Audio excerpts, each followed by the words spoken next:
The St. Louis Rams team, that is often referred to as the greatest show on turf, is a tough subject for me to ever really speak about because I have such mixed emotions regarding that team because whenever I see any footage from the 1999 season, I have good feelings, but anytime I see footage from the 2000 and 2001 season, I get upset because I spend more time thinking about what should have been when I think about that Rams team. That team is remembered primarily for scoring 500 points 3 years in a row. And because they only won one championship, they don't really stand out historically as a team. They're kind of thought of like the '85 Bears, a team that a great team, but a team that just won one championship, not a dynasty, not anything that deserves special recognition, which is a shame because of the amount of team talent that that team had. A team with two MVPs in the backfield and two top flight wide receivers, something that I can't think of another team that had that. Most teams are lucky to have, a good quarterback or a good running back or a good wide receiver or one of each. But to have, I associate teams that will go into championships or teams that what something that franchises needed to compete for titles. You needed a quarterback, a running back, and one wide receiver, like Jim Kelly, Thurman Thomas, and Andre Reed, or Troy Aikman, Emmitt Smith, and Michael Irvin. I remember in the late '90s, I thought the Colts had that with Peyton Manning, Edgerrin James, and Marvin Harrison. Whereas the Rams had Kurt Warner, Marshall Faulk, Isaac Bruce, and Torrey Holt.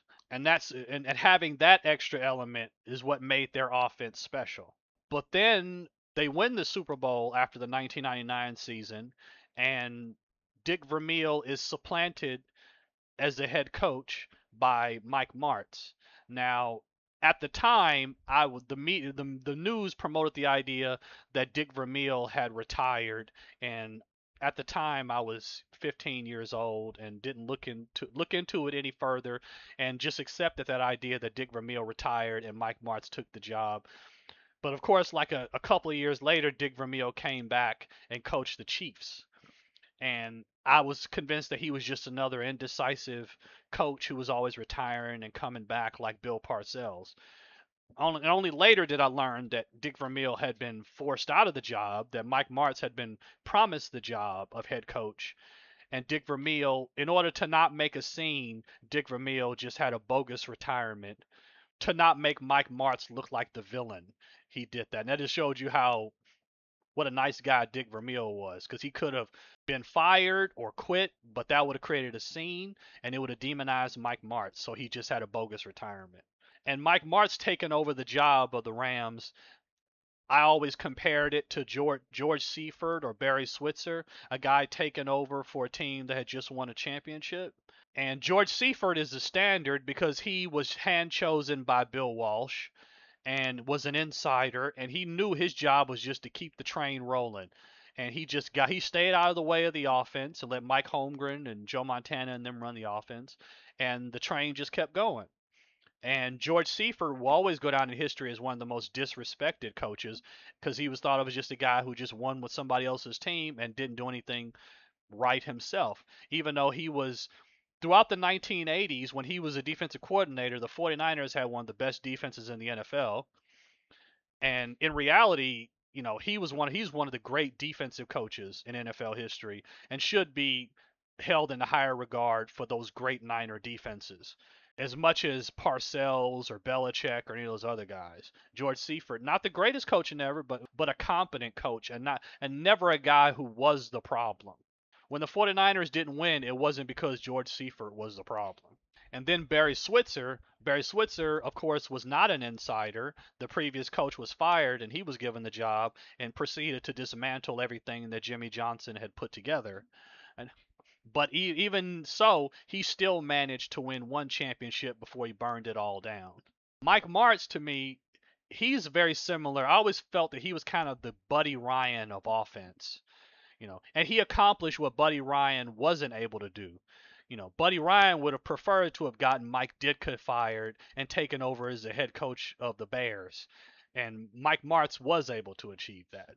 A guy who was convinced that the championship the team won was all because of him, and And because of that, he's the genius and he should be the head coach. So Buddy Ryan didn't succeed at getting Mike Ditka fired, but that egotism, that it was all because of him. And Buddy Ryan was so associated with his ego, and everybody and most coaches that he played against despised him. And Mike Martz's ego was also kind of similar to guys like Brian Billick and Josh McDaniels, other guys that got head coaching jobs because the offenses they played on broke that they coached on broke records. The Minnesota Vikings broke all those records in 98, and Brian Billick was the offensive coordinator, so he became a head coach of the Ravens. Of course, it's easy to look like a genius when you have Randy Moss on your team. And of course, Josh McDaniels was the offensive coordinator of the Patriots when they broke all those records in 2007, again with Randy Moss and Tom Brady. It's easy to look like a genius when you have Tom Brady and Randy Moss.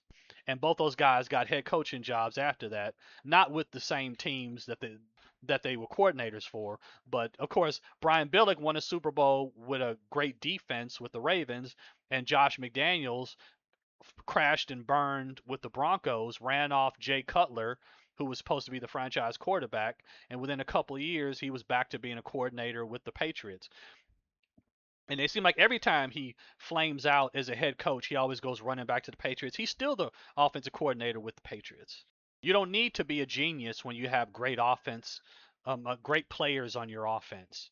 Bill Walsh got the genius label because he made the 49ers a top offense and won a Super Bowl with very little talent.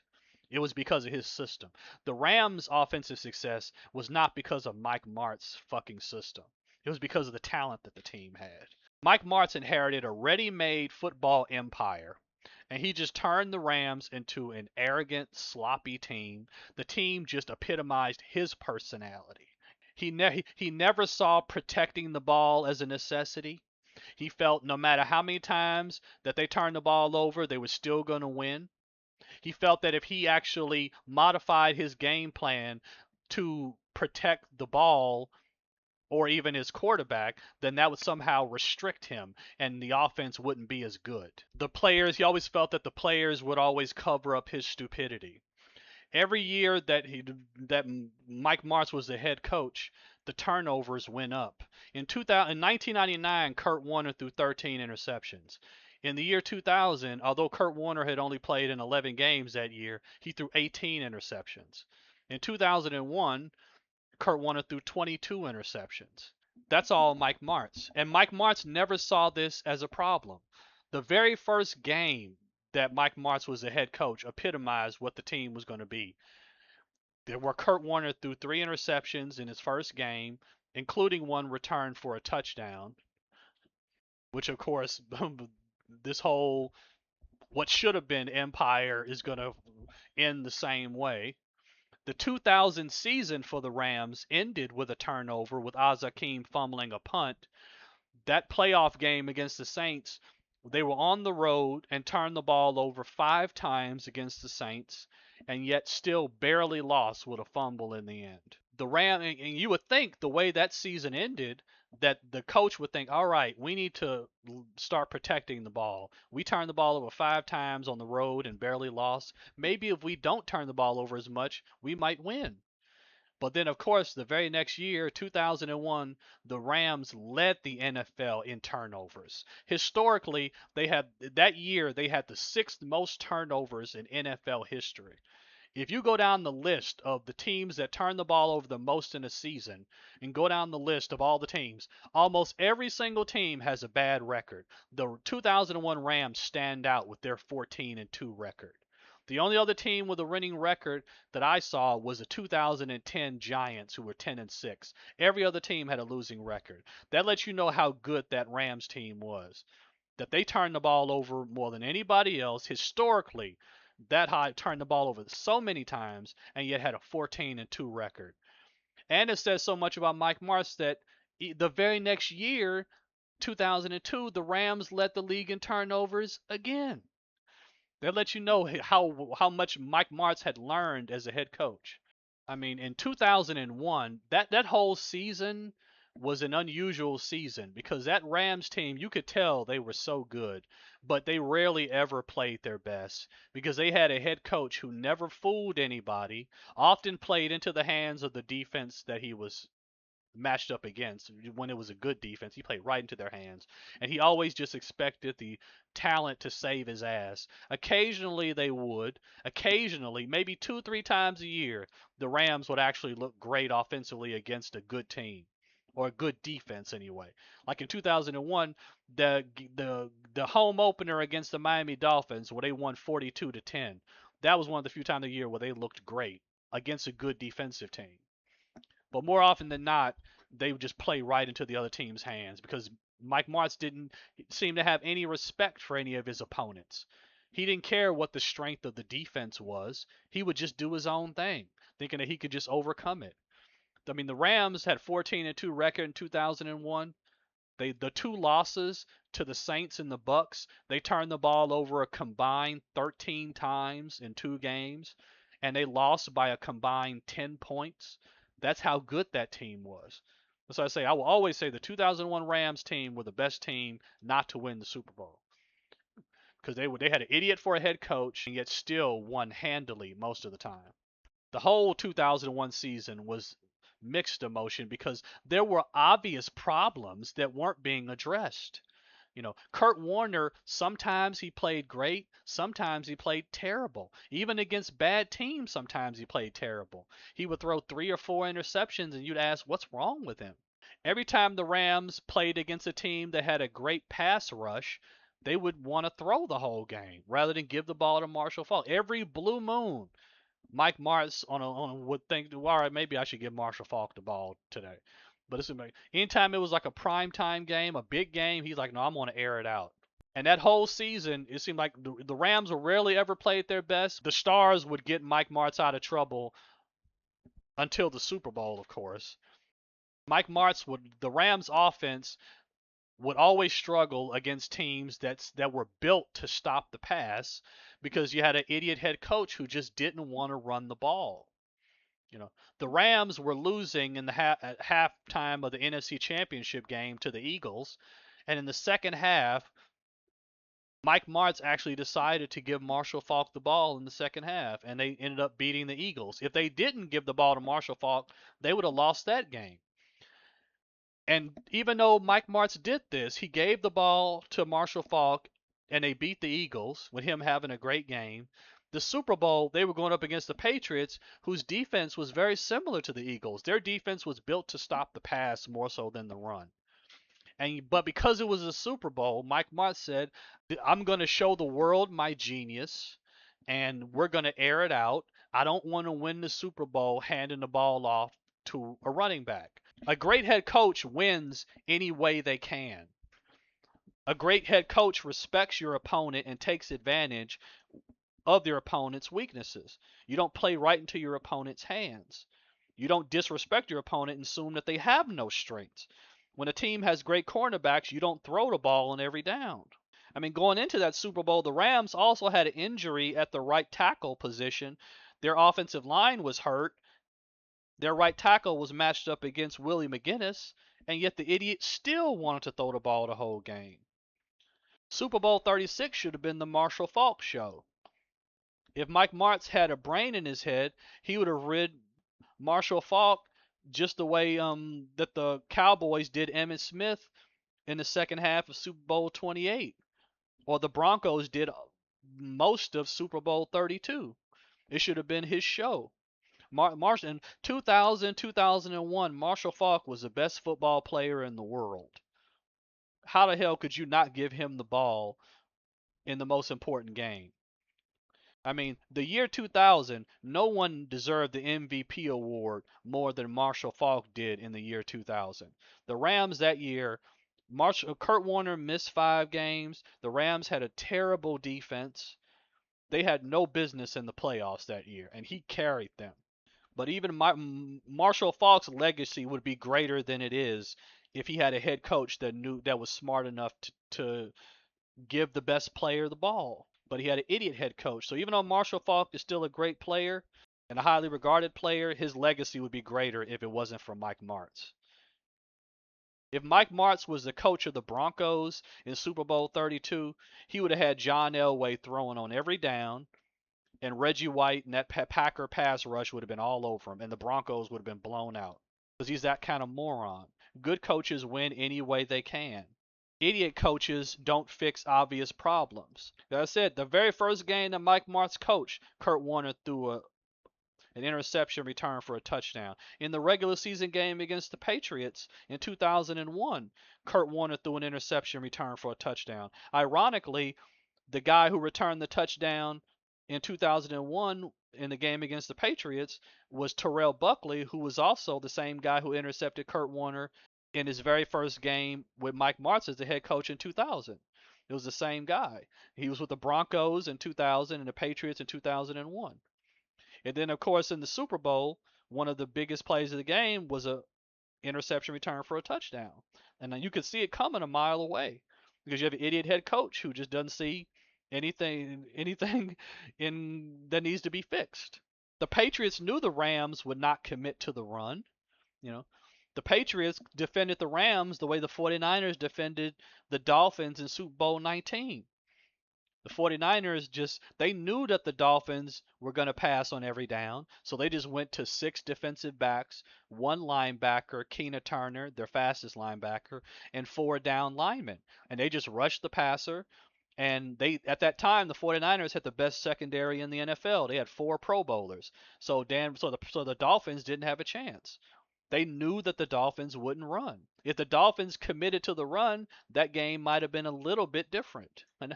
Or it might have been competitive at least. The big difference, of course, is that the Dolphins didn't have any notable running back. The Rams had fucking Marshall Faulk. And when you have a team that has Marshall Faulk on it, and the opponent is so confident that you're not going to run, then you are a fucking idiot as a head coach. The only problem that Mike Martz ever fixed as a head coach was hiring Lovie Smith to coach his defense in 2001. Because the defense was so bad in 2000, he hired Lovie Smith, who was, I think, a coach with the Buccaneers under Tony Dungy, and Lovie Smith did fix up the defense. That's the only good decision Mike Martz ever made as a head coach. Only problem he ever fixed. But his greatest crime as a head coach was not protecting his quarterback. That is the number one priority of any intelligent football coach, especially a coach that inherits a team that just won the Super Bowl with an MVP quarterback. Your number one priority is to protect your quarterback. If Andy Reid was as careless as Mike Martz, the Chiefs would have fired him a long time ago. Any coach would be fired if they're careless about the protection of their star quarterback. The moment Mike Martz became the head coach of the Rams, Kurt Warner immediately had injury problems. He immediately was getting injured. He missed 5 games in 2000. His play was obviously affected by the injury, where his when he came back in 2000, the last few games that he played, he hardly threw any touchdown passes. That thumb injury, that lasted even into 2001, where he was having to get cortisone shots all the time. And his thumb was bothering him the entire season, which contributed to why he threw 22 interceptions. The ball was sailing on him all the time, and even against bad teams, even teams that didn't even have good defenses, he would throw 3 or 4 interceptions because of his injury, and all because of so many unnecessary hits. So many instances of Kurt Warner being driven into that turf. I mean, I remember the game against the Miami Dolphins in 2001 when the Rams were up 35-10, and yet Mike Martz has Kurt Warner throwing bomb passes to Torrey Holt and getting clobbered and thrown and slammed to the turf. When they were up 35, when your team is up 35-10, your quarterback should be getting hit. It makes no sense why would you put your quarterback in a position to get hit when you're up 35-10.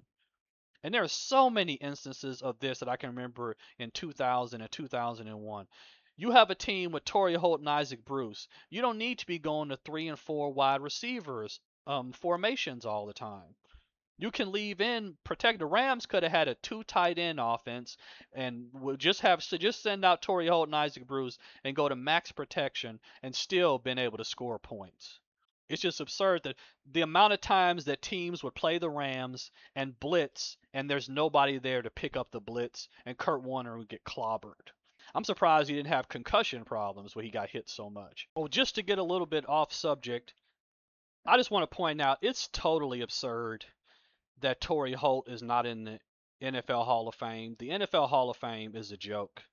It's a complete crock. It's so obviously political. I've never heard a single logical reason why Torrey Holt's not in the Hall of Fame. There are so many people in that shouldn't be and people that aren't that should.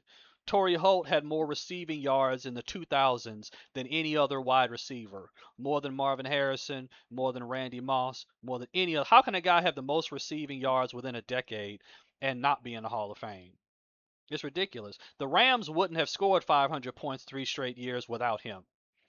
I can easily say that. If you took Torrey Holt off that team, they would have still been a good offensive team, but they wouldn't have scored 500 points 3 years in a row. And Kurt Warner, his hand injury got to the point after the Rams had lost the Super Bowl to the Patriots. By 2002, he ended up losing his job to Mark Bolger because, again, the idiot head coach continued in 2002 to put Kurt Warner in a position to be clobbered and turn and have the team turn the ball over endlessly. And except by 2002, they weren't winning as much. And I'm sure that he felt maybe I can use Kurt Warner as the scapegoat for why we're not winning and get rid of him and have Mark Bolger be the savior. And Mark Bolger took Kurt Warner's job in 2002 when Kurt Warner was injured. By 2003, Mike Martz gave Bolger Kurt Warner's job, and by 2004, Kurt Warner was released. Ended up with the Giants, and then of course eventually went to the Cardinals. And I would say Kurt Warner's departure always reminded me of Joe Montana's, just how quickly things change. How you're a two-time MVP, been to two Super Bowls, and within a couple of years you're a backup, and then you're on another team. Things in the NFL, when it comes to injury, things change real fast. And when you have an idiot head coach like Mike Martz, I mean, by 2006, Mike Martz wasn't even the Rams coach anymore. And like a lot of bad coaches, coordinators who become bad coaches, he eventually went back to being a coordinator and ironically became a coordinator on a team coached by Lovie Smith, who he'd hired to be the defensive coordinator of the Rams when Mike Martz went to Chicago. And there's nobody in professional football that I could think of that I despise more than Mike Martz because he inherited something that should have lasted for the Rams. The 2000s should have been Kurt Warner's decade in St. Louis. You know, he should have, if he was a protected quarterback, that decade belonged to him. He should have been Rams quarterback for at least 10 years. His legacy should be better than it actually was. Although he still ended up going to another Super Bowl and all that, and still, I always said for years that Kurt Warner was the second best quarterback of the 21st century after Tom Brady. That was before Patrick Mahomes. I would still put Kurt Warner number three because I always felt Kurt Warner was better than Peyton Manning. And he was better in the playoffs. Peyton Manning put up great regular season statistics, but in the playoffs it wasn't that good. So I always put Kurt Warner above him. And had Mike Martz not shortened his career with that injury, he would have had accomplished even more. He went to Arizona and he started wearing those gloves, and then all of a sudden he looked like Kurt Warner again. Because it must have helped his grip, because that was a noticeable difference. Because he didn't wear gloves when he was in St. Louis, but then he went to Arizona and he started wearing those gloves. Because by the time he went to Arizona, people had forgotten about Kurt Warner. But that Super Bowl run with the Cardinals reminded people of how great he could have been if not for Mike Martz. Many legacies were affected by Mike Martz. Players who still had some success, but their legacies would be greater if not for him. If he hadn't forced out Dick Vermeil would definitely be even a more highly regarded head coach because Dick Vermeil was a real football coach, and he could have won multiple championships with the Rams. And I said, Marshall Faulk, if he'd actually given Marshall Faulk, the best player in the world, to football in the Super Bowl, Marshall Faulk's legacy would be even greater. And if not for him running the franchise into the ground, who knows? The St. Louis Rams might still be in St. Louis. Anytime I think about the Rams in that period, all I could think about is what should have been. The idea that that team only won one championship is a crime, that a team had that many great players. Usually, when a team wins one championship, it's because they're missing some element. Like the Bears in the 80s only won one championship because they were all defense. Mike Ditka didn't think the quarterback position was important. And they always just went from one quarterback to the next because of Jim McMahon's injuries, and they never really developed an offense, a real offense that teams would have to worry about. They thought the defense would always just win for them every game, and you can't, and you no team wins multiple championships that way. You have to be a more complete team, and teams like the 49ers and the Redskins were more complete teams during that period than the Bears. The Rams were a complete team. The defense wasn't the greatest in history in 99 or 2001, but it was good enough to win a championship. That Rams team should have been as dominant as the Dallas Cowboy team with Jimmy Johnson if you had a coach with common sense. But I will always despise Mike Martz for what should have been. And and because of Mike Martz, I will always despise the people who benefited most from his stupidity. And why after Super Bowl 36, I always despised the New England Patriots. I always despised Tom Brady, and I always despised Bill Belichick, and I always rooted for them to lose. And that's not even taking into account the cheating scandals, the Spygate shit, and the Inflategate shit, and them being exposed for that. I was always happy to see that team lose. When they lost Super Bowl 42 to the Giants, I enjoyed it so much. Even this year, the Patriots losing the Super Bowl to the Seahawks, even though Brady and Belichick aren't even there, I'm still happy to see the Patriots lose because that franchise benefited so much from Mike Martz's stupidity. Because the Rams should have been a dynasty. They should have been a team that people remember forever for being a great team that won a bunch of championships and not just a team that scored 500 points 3 years in a row. Also, a little off topic, but something I feel I need to get off of my chest about this St. Louis Rams team. The St. Louis Rams of this period are also a team that I always think about when I hear the term finesse because the early 2000s, I think, was the last time that I ever heard teams referred to as finesse. Over the past 15 years or so, when the passing of the NFL has really just exploded, and since the late 2000s, every team passes all the time, and all the passing records have been shattered, where nobody is called finesse because that term was only used when there were some defensive teams and there were some teams that ran the ball and there were some teams that passed the ball. But the NFL now, pretty much everybody passes all the time, so nobody is called a finesse team. The St. Louis Rams were labeled a finesse team, and around the same period of time, the Indianapolis Colts had that same label. Any team that threw the ball a lot was labeled finesse, and of course, finesse was just a euphemism for soft.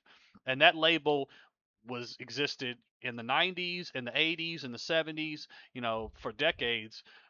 Whenever a team was reliant on speed and pass the ball a lot, and like going back to the 70s, like the Dallas Cowboys had that label of being a finesse team, as opposed to the Steelers, who were the tough team. In the 1980s, of course, the 49ers had that label of being some finesse team, with the misconception that they were just a team that passed on every down, as if they didn't have a great defense or never ran the ball. That was just they were seen as the contrast with the Bears and the Giants and even the Redskins and Joe Gibbs' power running attack with John Riggins and the like. Like those teams were associated with those were real football teams, where the 49ers were just some finesse team. And the 1990s, I think, even when the 49ers had that rivalry with the Dallas Cowboys, that was sort of the Cowboys were seen as more the tougher team, and the 49ers were seen as the finesse team compared to the. And even when the 49ers were struggling and losing to the Packers every year, the Packers were seen as the more physical team to the 49ers, and the 49ers were the finesse team. And by the time you get to the 2000s, the Rams were the finesse team, and whenever they went up against teams like the Buccaneers or the Eagles that was the contrast.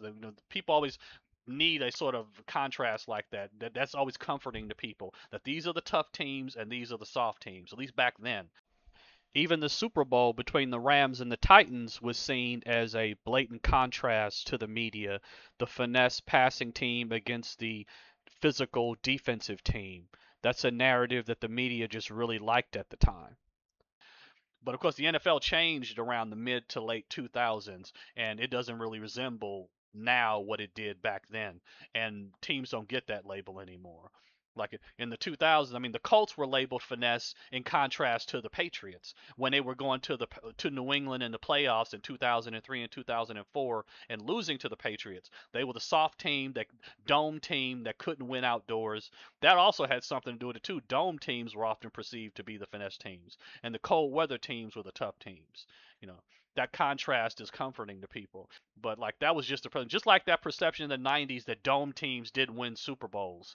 Because the Rams were the first dome team to win the Super Bowl, followed by the Colts and the Saints. But even to this day, there aren't that many, dome teams, aren't winning Super Bowls all the time. I think the Saints were the last dome team to win the Super Bowl. It's still something, a strange thing in the NFL. Dome teams rarely even make it to the Super Bowl. The Lions or the Vikings, since they moved to a dome, like these teams haven't even been to the Super Bowl. But that label, every time I think of the Rams of that period, that word always comes back to me because I heard it so many times when the Rams played and whenever they went up against teams like the Buccaneers or the Eagles, or even when the Saints had beaten them in the playoffs, that the Saints had that great defensive line, and people always promoting the idea that the Rams, anytime they play one of these teams, the other teams beat them up and they were soft and all that kind of stuff. And something you don't hear anymore because, of course, like I said the Patriots with Tom Brady passed all the time. They in the later years they had no running game at all, and of course the Chiefs with Patrick Mahomes passed all the time, no running game at all. And but nobody calls them soft because everybody does it. But that's just something that just every time I think of that word always comes. I heard it so many times when the Rams played that they were some finesse team because it was an insult. That's all I have to say about that. Thank you.